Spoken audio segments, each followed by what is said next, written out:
There's a moment right after betrayal when the world feels different, like the ground beneath you has shifted just enough to make you question if it was ever solid in the first place. You replay the moment over and over, trying to make sense of it. Maybe it was a friend who broke your trust, a partner who walked away, or a colleague who undermined you. No matter how it happens, betrayal carries a unique kind of pain. It's not just about what was lost, it's about the story we start telling ourselves because of it. Here's what I know: betrayal doesn't just hurt, it rewires us. Studies show that social pain, like rejection and betrayal, activates the same regions in the brain as physical pain. So when people say it felt like a punch to the gut, that's not just a metaphor. The body registers betrayal as a real wound, and like any wound, it needs healing. But the challenge is, unlike a broken bone, we don't get a cast. There's no visible marker that says handle with care, still healing from trust trauma. So where do we start? How do we even begin to heal from something that feels so deeply personal?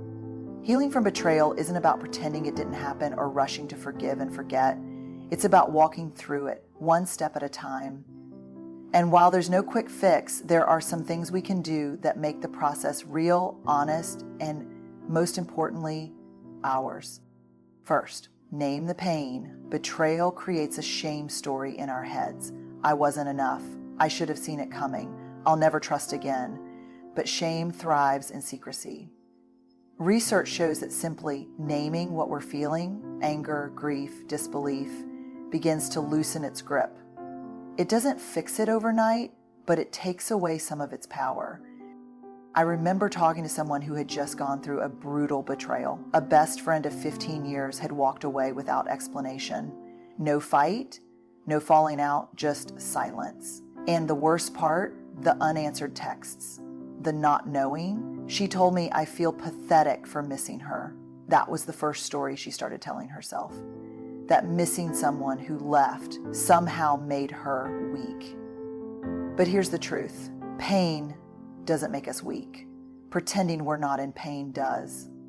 Our emotions don't just disappear because we don't acknowledge them. They go underground, and when we push them down long enough, they start running the show in ways we don't even recognize. Snapping at the people we love, numbing out with distractions, shutting down in ways that keep us from fully living. There's a reason why psychologists say, name it to tame it. Neuroscience tells us that when we name what we're feeling, when we say, I'm heartbroken or I feel abandoned, it moves activity from the emotional center of our brain to the rational one. In other words, the simple act of saying, this is what's happening inside me, starts to make the emotion more manageable. It doesn't erase it, it doesn't make it easy, but it gives us a starting place. And if you're thinking, I don't even know what I'm feeling, I just feel wrecked, that's okay too. Because betrayal doesn't just bring one emotion, it's usually a storm of them. Hurt, anger, confusion, self-doubt, even relief sometimes. It's messy. And if you grew up in a home where emotions weren't talked about, where you were told to toughen up or move on or just be grateful, then naming what you're feeling can feel foreign, maybe even self-indulgent, but it's neither of those things. It's survival. Betrayal shakes the foundation of what we believe about safety, loyalty, and sometimes even ourselves. And when we don't acknowledge the pain, we start making decisions from a place of unspoken fear. I've seen this over and over. People who were betrayed in one relationship shutting down in every relationship after that. Not because they don't want connection, but because they're afraid of feeling that same pain again. They think they're protecting themselves, but what they're really doing is keeping the wound from healing. That's why the first step to healing isn't rushing to fix it. It's stopping long enough to say, this hurt, this mattered, this changed something in me. Not as a way to stay stuck in the pain, but as a way to honor what you're going through. And let's be honest, this is hard. Because the world doesn't exactly create space for us to process betrayal. It tells us to move on, to not let them win, to just be stronger. But real strength isn't pretending we're fine. It's having the courage to sit in the discomfort of what's real. So if you're in that space right now, if you're sitting in the aftermath of betrayal and you don't know where to start here. Name it, not just to yourself, but out loud to someone who has earned the right to hear it. Not the person who says, ugh, just forget about it. Not the person who makes it about themselves, but the friend who knows how to sit with you in it. The one who listens without rushing you to the finish line. And if you don't have that person right now, write it down.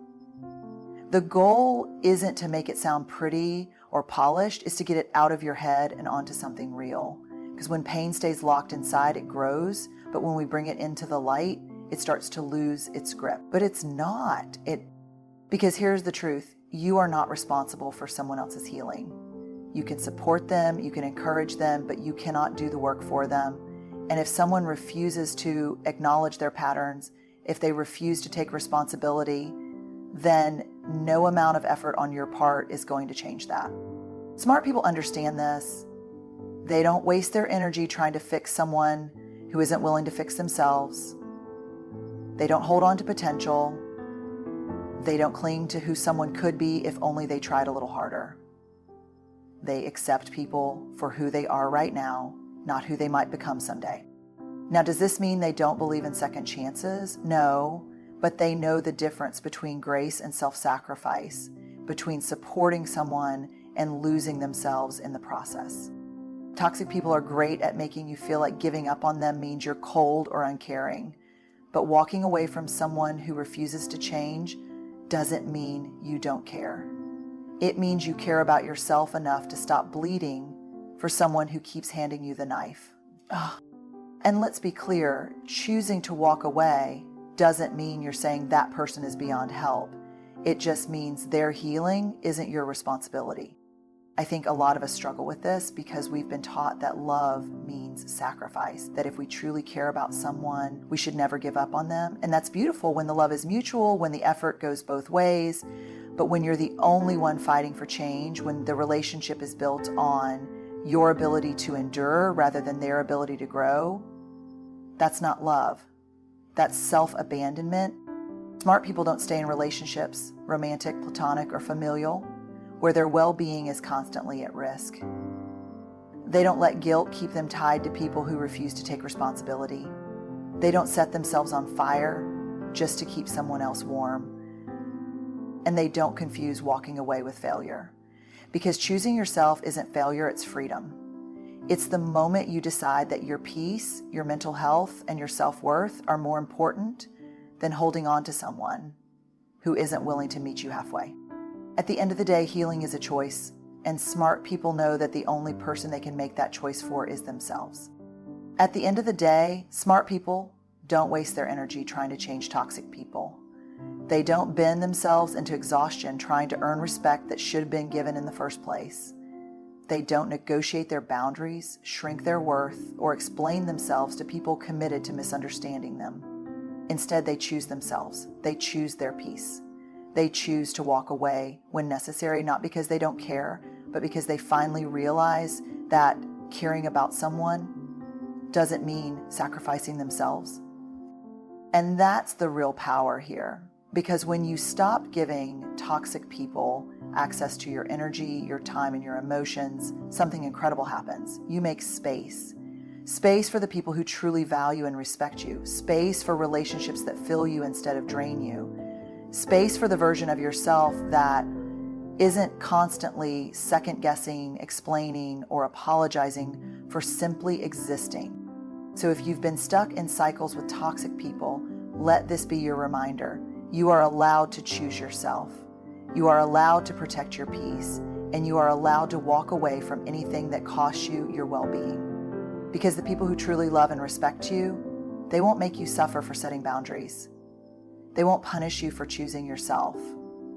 And they won't require you to dim your light just so they can shine. Good luck on your journey to standing in your worth, protecting your energy, and letting go of what no longer serves you. And most of all, thank you for showing up, for listening, and for choosing to be a little braver today.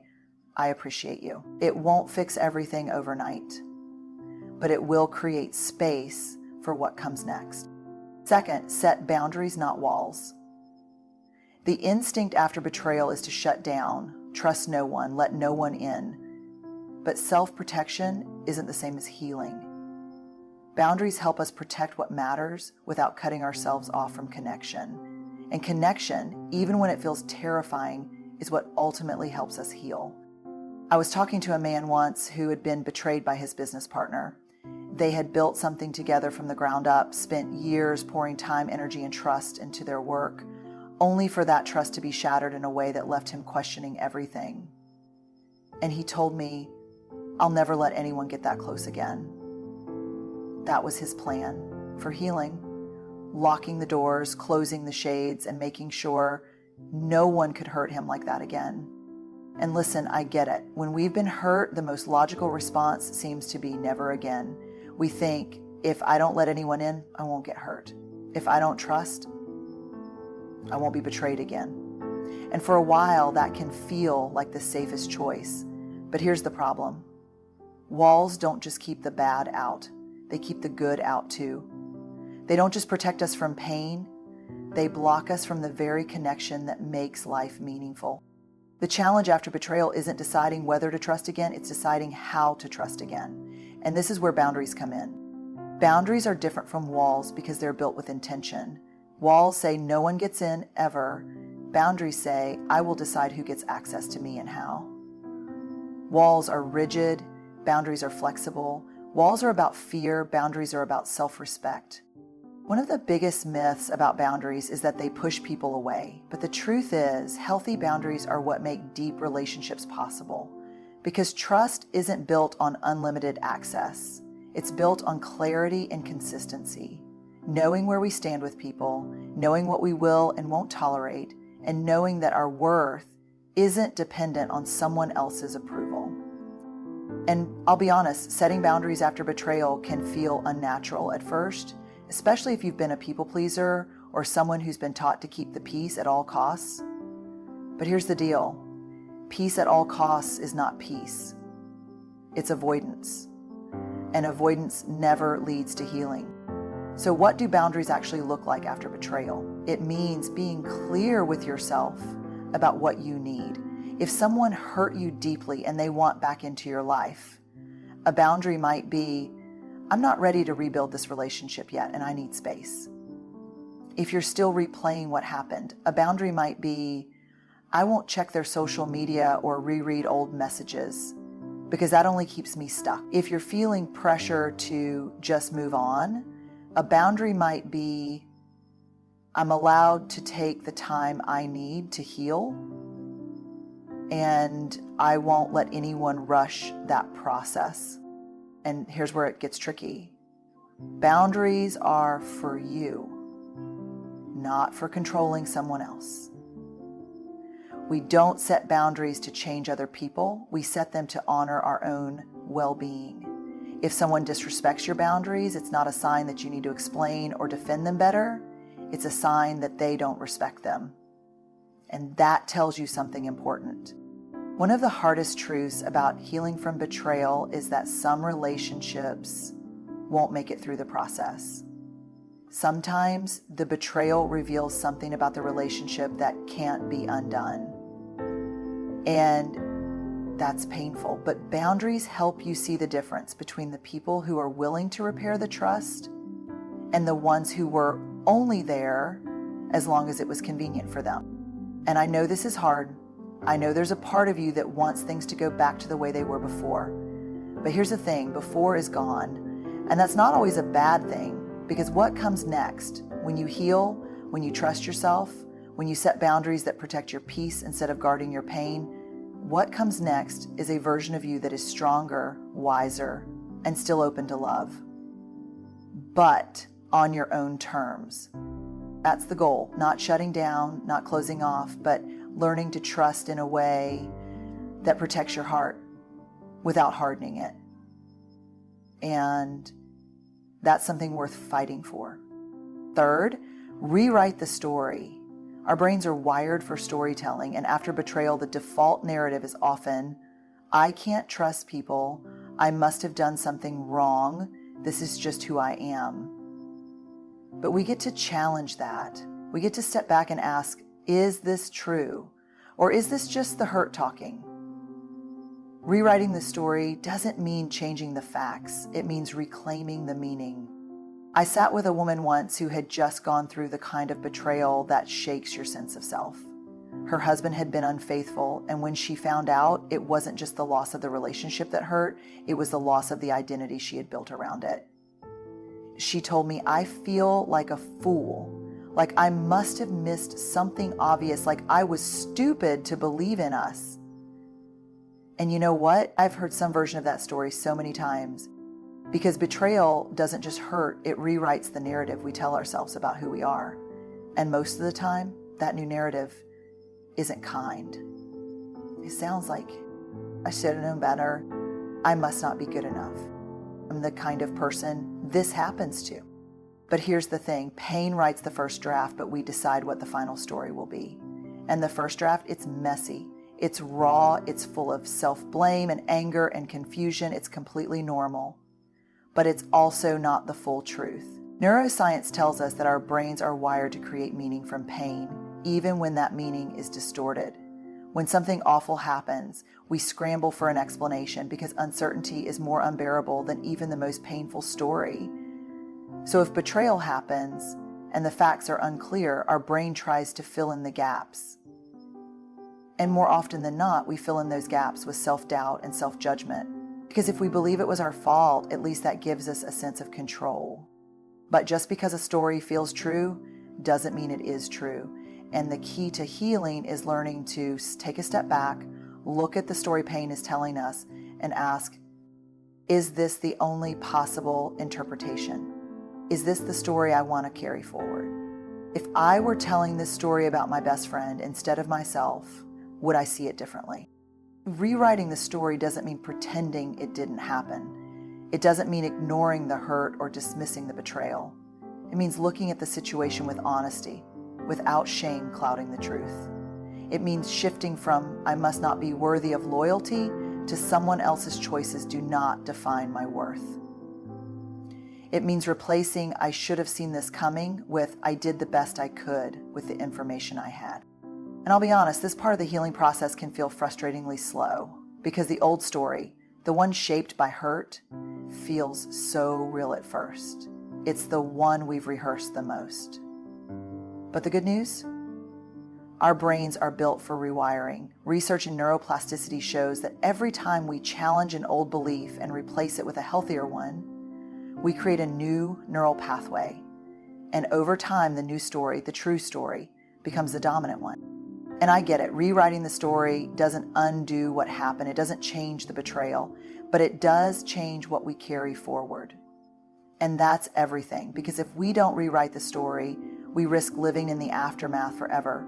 We risk letting someone else's actions dictate the way we see ourselves for years to come. But when we take ownership of the narrative, we get to decide what this experience means, not just what it was. And if you're sitting there thinking, "I don't know how to rewrite my story yet," that's okay. It starts small. It starts with noticing when the old script kicks in, when you hear yourself saying, "I'll never trust again," or "I must not be worth loyalty," and gently asking, is that true? Or is that just the wound talking? It starts with catching yourself in the painful story and reminding yourself that you get to choose a different ending. And the real power, that ending hasn't been written yet, but it's yours to write. Fourth, allow yourself to grieve. Betrayal isn't just about broken trust, it's about loss. The loss of what you thought was real, the loss of safety, the loss of a version of the future you believed in. And grief isn't just for death, it's for everything that mattered and changed. When we skip over grief, we don't actually move on. We just carry the pain with us in ways we don't recognize until much later. I remember talking to someone who had been betrayed by a close friend. A decade-long friendship built on shared experiences, deep conversations, inside jokes gone in an instant. And what he said stuck with me. "I feel ridiculous grieving a friendship. It's not like someone died, but something did die. The trust, the connection, the sense of belonging he had with that person. And when we refuse to grieve, we deny ourselves the chance to heal."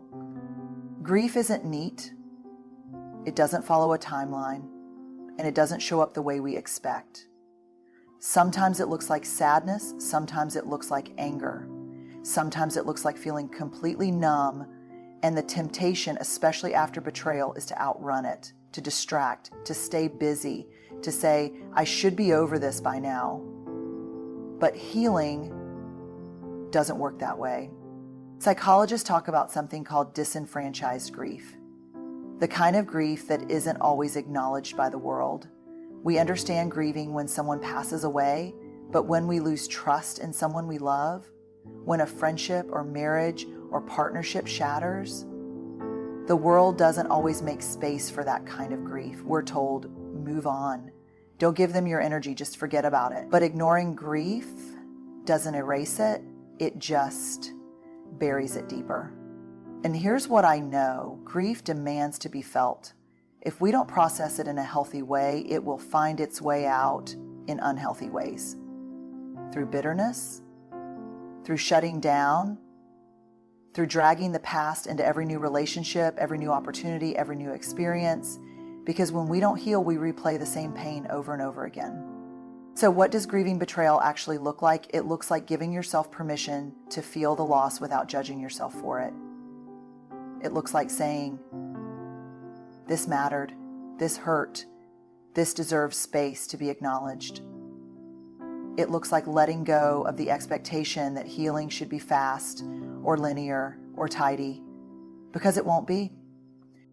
And I get it. Grief is uncomfortable. It doesn't come with a roadmap. And most of us weren't taught how to sit with it. We were taught how to distract ourselves from it.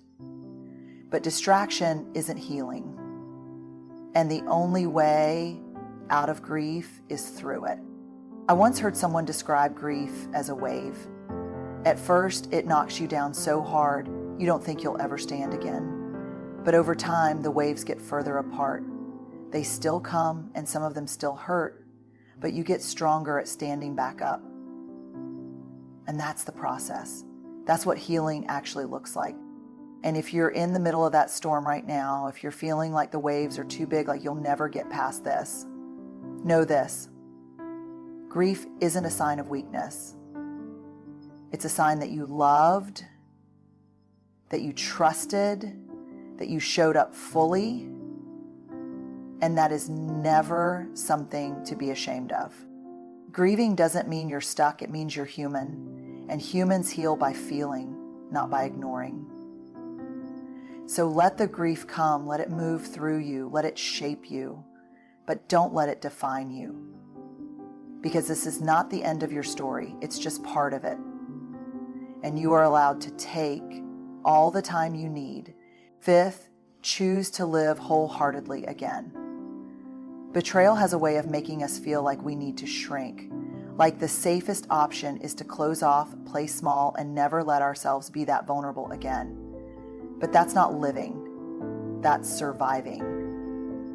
And you deserve more than just survival.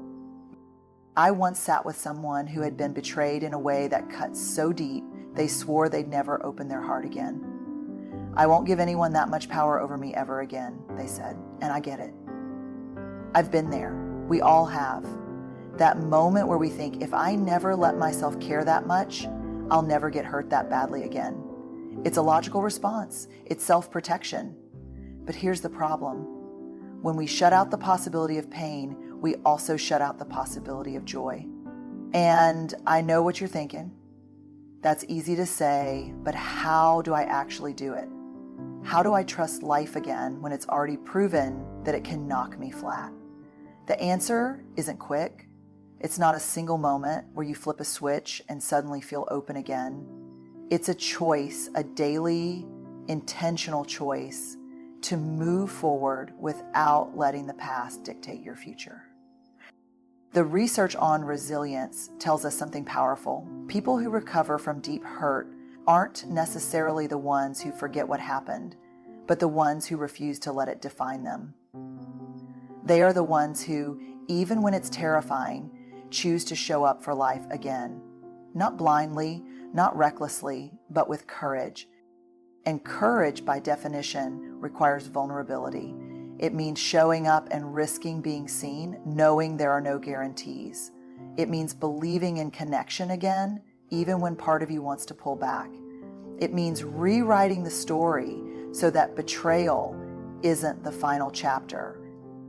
I'm not saying you need to pretend everything is fine. I'm not saying you need to trust recklessly or jump into situations before you're ready. What I am saying is this: at some point, healing requires us to say, I will not let the worst thing that happened to me be the thing that defines me forever. I've heard people say, I'll open up again when I know I won't get hurt. But that's not how trust works. That's not how life works. Every meaningful thing we do, every love, every friendship, every creative pursuit, every dream, it all carries risk. There is no certainty. But there is courage, and courage is the decision to keep showing up anyway. This doesn't mean rushing the process. It doesn't mean forcing yourself to be ready before you are. It means listening to the part of you that still believes in something bigger than the pain, the part of you that still wants to feel alive. And here's what I know for sure: the strongest people I've ever met aren't the ones who have never been hurt. They're the ones who have been hurt deeply and still choose to love, still choose to trust, still choose to build something beautiful out of the wreckage, not because it's easy, but because they refuse to let the pain have the last word.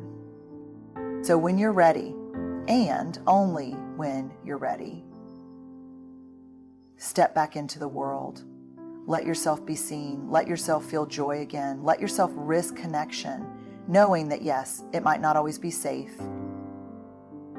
but it will always be worth it. Because this is your life, and you get to decide how it's lived. Healing from betrayal is not about pretending it didn't happen. It's not about bypassing the pain or forcing yourself to be okay before you are.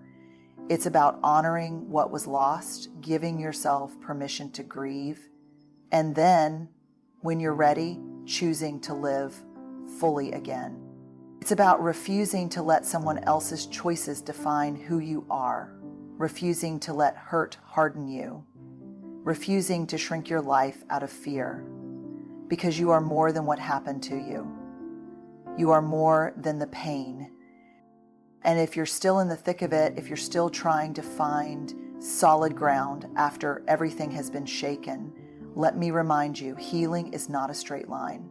Some days will feel better, some days will feel worse, but every single step forward, no matter how small, is a step toward reclaiming yourself. And you are worth reclaiming. So be patient with yourself, be kind to yourself, and when you're ready, step back into the world with the courage to trust, to love, and to live wholeheartedly again, because you deserve nothing less. Good luck on your journey, and from the bottom of my heart, thank you. Thank you for showing up. Thank you for choosing healing. Thank you for being here.